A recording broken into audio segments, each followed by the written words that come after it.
just yesterday, the German defence minister, Boris Pistorius, said that his analysts believed there was a chance within the next 7 or 8 years that there'd be a Russian attack on a NATO member state. So if that's not a wake-up call, I don't know what is. And in my mind, the wake-up call is to sort of kind of start listening to what the Russians are saying instead of just batting them away, and trying to start negotiation maybe now rather than on the brink of the next war. As BBC correspondent in Moscow, Martin Sixsmith reported on the Soviet Union's disintegration at the end of the Cold War and the optimism that a democratic Russia could become a responsible member of the international order. Around a decade later, Vladimir Putin's presidency began with Russia appearing to be keen on friendship with the West. But his regime developed into repression at home paired with anti-Western militarism. So was Putin lying from the start, or if he was sincere, what made him change his mind? Sixsmith examines these questions in the context of Russia's 1,000-year past in his new book, Putin and the Return of History, written with his historian son, Daniel. It traces the forces and the myths that have shaped Putin's politics of aggression. And the book is out now. Martin Sixsmith, welcome to Times Radio. Thank you. Great pleasure to have you here. Let's sort of jump to now. How is the West doing now in its efforts to stand up to Putin? It's not doing great. I mean, clearly it started off militarily quite well, but the West has made one of the biggest mistakes that any combatant can make in a war, in that it's not tried to understand what the other side is thinking and saying. The Duke of Wellington very famously said that the whole art of war consists in guessing what's on the other side of the hill. And we haven't done that. We haven't looked at what Putin might be thinking, what's motivating him, what his aims are. We've simply written him off as a madman. We've said, look, there's no rationality, there's no logic to anything he's doing. And we've done ourselves a disservice by adopting that approach, because it's ruled out any sort of sense of understanding, any possible sense of negotiation, I think. So if we were to do that, if we were to spend more time focusing on what he wants, what he thinks, what he fears, and so on, what would we know that we don't know? What would we be finding out? Well, we do know it already. I mean, we've known for a long time that Russia is very fearful of being vulnerable to aggression from the West, and you only have to think of, Napoleon and Hitler to understand that. And up until 1989, it had that sort of comfort blanket of the Warsaw Pact countries, which it dominated in Eastern Europe, but that disappeared. 1989, and then the collapse of the Soviet Union in 1991. I was the BBC correspondent. I covered all those summits. I was in Malta for the superpower summit between George Bush Sr. and Mikhail Gorbachev. In December 1989, the Berlin Wall had just come down. Bush wanted Gorbachev to agree that he wouldn't impede the peaceful reunification of Germany. And Gorbachev said yes, but in return, Russia, we want an undertaking that the West won't move into the vacuum which is being created in Eastern Europe. And I was in Moscow 2 months later when the US Secretary of State, James Baker, came and said twice, not 1 inch eastward. Not 1 inch eastward. And what's happened in the 30 years since then, NATO seems to have forgotten about those pledges, and it has. It's moved its forces into all those former Soviet satellite states. So NATO forces are now right up against the border of Russia. And when NATO started talking about admitting Ukraine as a member, Putin called all his generals together and he said, if that happens, there'll be missiles stationed that can reach Moscow in 10 minutes. And, you and I all remember 20 years ago in 2003, Washington and London said the prospect of Saddam Hussein's illusory missiles reaching Cyprus in 45 minutes was a reason to invade Iraq. So, the parallel's not perfect, but it's there. But even so, even allowing for all of that, one could say, well, look, both, Hitler and Napoleon Napoleon particularly was a while ago. Even Hitler was a while ago. When NATO moved into all these countries, it did so at their invitation because they were free and democratic countries who themselves feared Russia. And there has never really been much suggestion that the West had designs on Russia's own territory, or in designs on any territory, but certainly that there was a fear of actual sort of invasion of Russia, deprivation of Russia, of Russian territory. It's merely a battle over influence. That's how I see it. Is that how Putin sees it, or does he think his territorial integrity could itself be threatened? Yeah, I mean, you know that and I know that. Yeah. You and I both know that NATO is not an aggressive alliance. It's an alliance of mutual defence.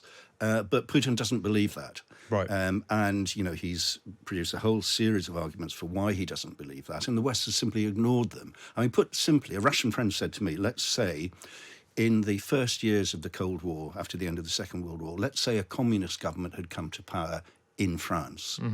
By no means inconceivable. And let's say that communist government took a lot of money from Moscow, and in return Moscow said, well, we'd like to station missiles in Calais and Boulogne. And, we tell the United Kingdom not to worry about it because they're not offensive missiles, they're defensive missiles. I think you can see where my Russian friend was coming from with that, because that's kind of how the Russians feel at the moment. But I mean, again, you'd think that they'd. I mean, I don't know quite how to phrase this, but does Russia, does Putin, for example, not see a difference between what we would regard as democratic states that choose their own path freely and his own state? Does he think that's a fiction, that's a myth, that's something we tell ourselves, that there's a fundamental difference there?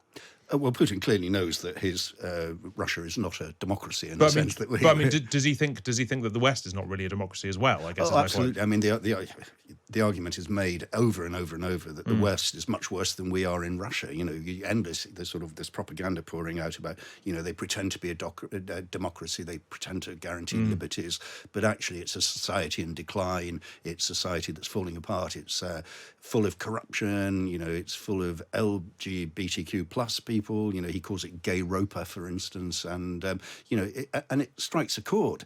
But what he's actually doing is parroting the views of the hard right in America.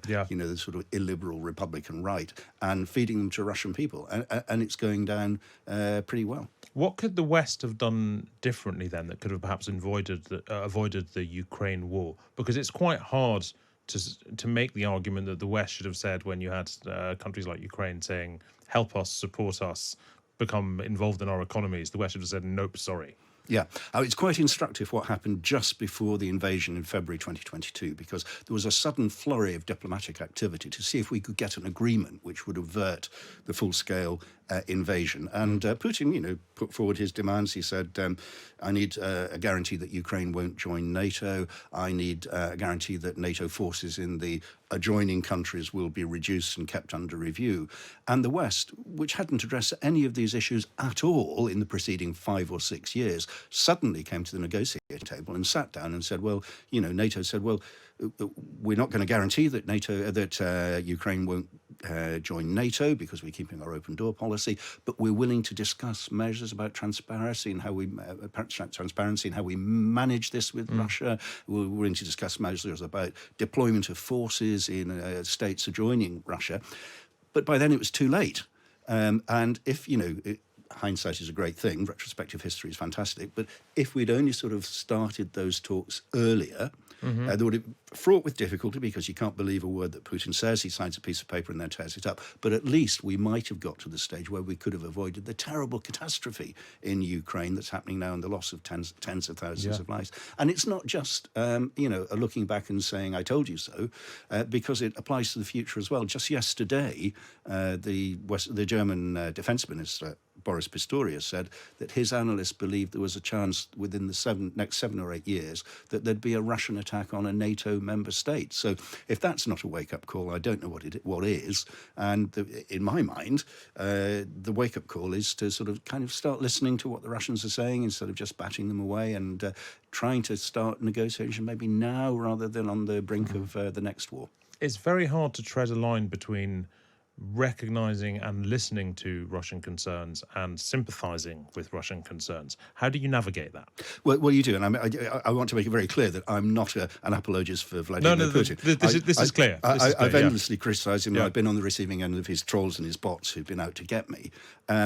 So what the book is doing, Putin and the Return of History, that was published yesterday, it is not defending Putin. It's trying to explain him.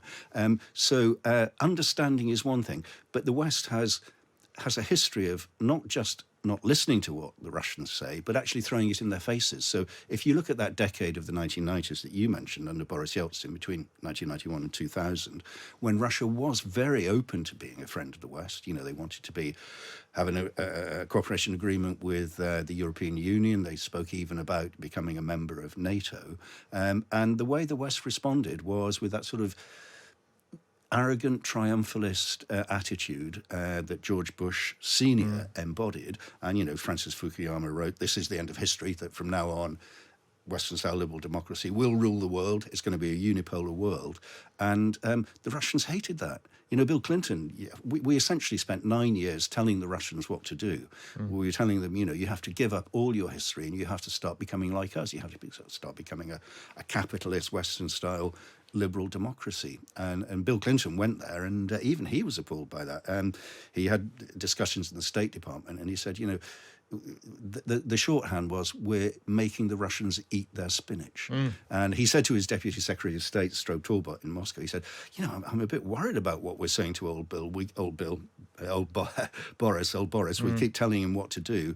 We keep saying, here, Boris, here's some more shit for your face. Well, it's not going to go down well, and it didn't go down well. And one of the people who really, really imbibed and internalized that resentment was Vladimir Putin. I always think you can almost divide up the countries of the world into the ones that believe they're the centre of the world and the ones that don't. And a lot of the ones that do are obviously misguided. But Russia, of course, has always been in the category of countries that do.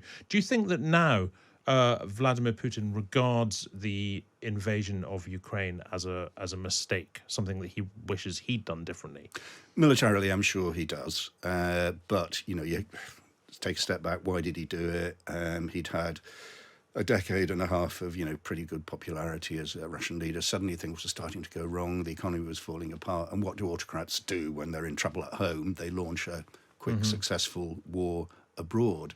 And it succeeded to the extent that it's, focused the attention of the Russian people on what's happening in Ukraine.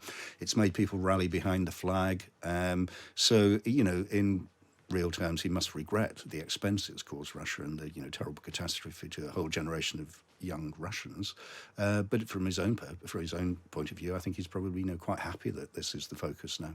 And how important is the strategy of justifying both this war and potential other wars on the basis of Russian populations outside Russia's borders? Because that sounds very familiar in a sort of Sudetenland sort of way, right?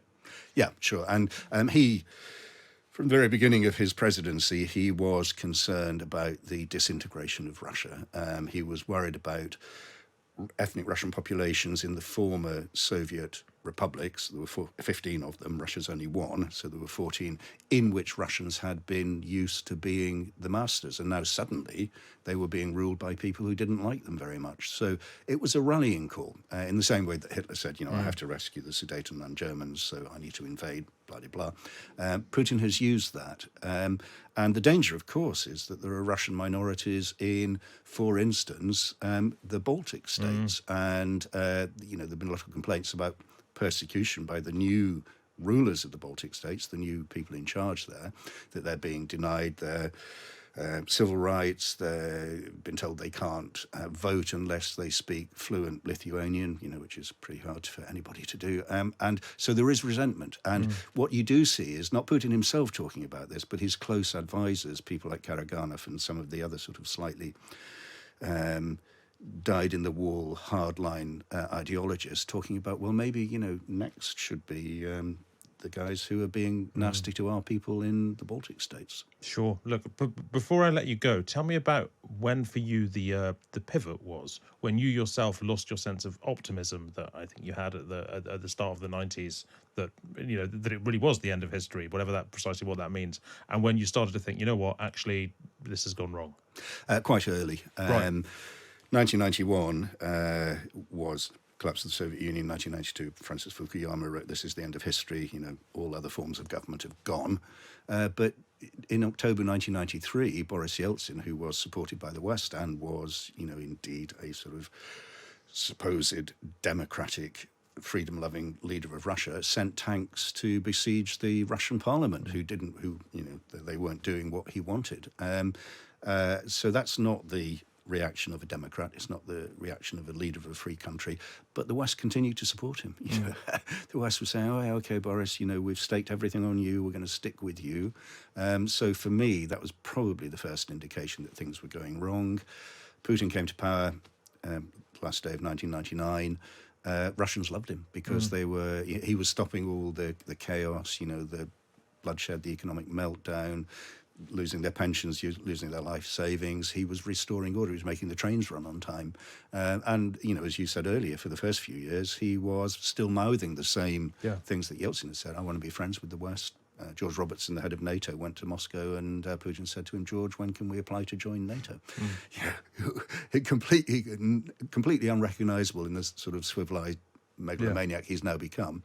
And the key turning point for him, I think, was the speech he gave in Munich in 2007 to the Munich Security Conference, where he started voicing a lot of his resentments against the West, which have grown and grown since then, and ended up in the terrible situation we're in today.